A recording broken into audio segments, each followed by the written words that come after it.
Indonesia secara geografis mempunyai keunggulan dibandingkan dengan negara manapun. Salah satunya, keunggulan pada pertanian dan perkebunan yang subur. Dengan keunggulan ini, Indonesia seharusnya mampu menjadi negara maju dalam sektor pertanian di hari ini dan masa depan. Isu ketahanan pangan akan menjadi permasalahan yang selalu muncul di setiap negara. Bagaimana dengan ketahanan petani Indonesia? Dengan jumlah pendapatan petani yang hanya sekitar 1 juta rupiah setiap bulannya, sangat tidaklah cukup untuk mendorong produktivitas petani untuk menjadi lebih baik.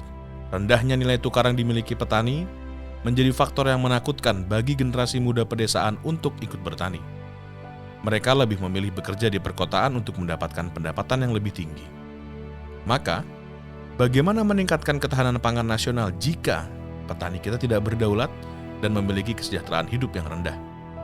Ketahanan sumber daya petani adalah gerbang utama membuka ketahanan pangan nasional. Berdasarkan Perpres nomor 18 tahun 2020 tentang sektor pertanian, masalah sektor pertanian Indonesia adalah belum terbentuknya model bisnis petani dalam skala ekonomi berkonsep Society 5.0. Belum terintegrasinya 1029 klaster komoditas pertanian basis produksi pertanian dengan akses pasar. Rendahnya tingkat petani dalam mengakses KUR atau skema perkreditan, teknologi, dan juga pasar. Tidak heran jika para ahli ekonomi dan pangan mengatakan, jika hal ini terus berlanjut, maka pada tahun 2030, Indonesia akan mengalami defisit pangan hingga hampir 2 kali lipat. Ditambah, dengan semakin berkurangnya lahan pertanian akibat pergeseran alih fungsi lahan, penyusutan produksi padi akan semakin signifikan.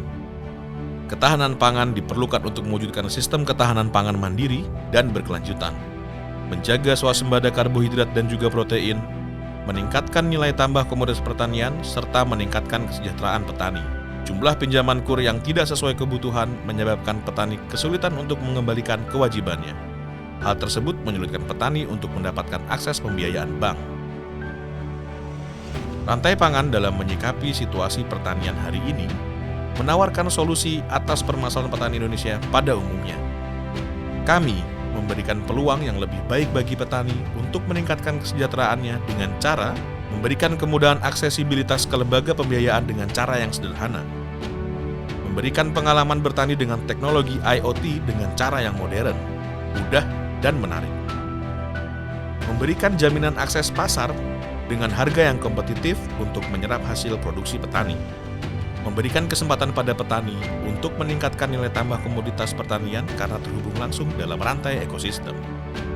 Mengapa hal itu dapat diwujudkan oleh rantai pangan? Karena kami membangun ekosistem pertanian melalui platform digital yang terintegrasi langsung dengan akses pasar. Bantuan asistensi dengan teknologi IoT didukung oleh mitra terpercaya, serta memotong panjangnya jalur suplai yang tidak efektif ke petani. Rantai pangan adalah sebuah platform digital yang unik, karena sudah memetakan kondisi pertanian terlebih dahulu dengan mengumpulkan metadata aktual. Kami percaya, dengan pengelolaan pertanian yang terukur dan tepat sasaran, maka produktivitas petani akan meningkat signifikan bahkan hingga 35%. Melalui platform digital berbasis IoT, akan menjadi daya tarik bagi generasi muda atau kaum milenial di pedesaan untuk membangun desanya masing-masing dengan memperkuat sektor pertanian. Secara langsung, rantai pangan memperkuat kelembagaan petani di dalam ekosistem, semakin sejahtera dan semakin memperkuat ketahanan pangan Indonesia. Dengan bantuan teknologi IoT, AI analisis, dan metadata aktual, bagi perbankan, rantai pangan membantu mempersingkat proses inisiasi dan verifikasi data petani, mempermudah perbankan dalam memonitor dan kontrol proses pencairan pembiayaan agar tepat sasaran dan terukur. Bagi pemerintah, rantai pangan membantu memetakan kondisi sektor pertanian di setiap rantai suplai, termasuk proses on-farm, off-farm, dan juga non-farm, menjadi dasar yang real dan kompeten bagi pemerintah untuk mengeluarkan kebijakan di sektor pertanian dan juga sektor keuangan mikro. Proses pengambilan keputusan bagi perbankan dan pemerintah akan jauh lebih cepat, berdasarkan data dan fakta aktual yang dikumpulkan secara meta oleh rantai pangan. Rantai pangan, sahabat petani, Nusantara.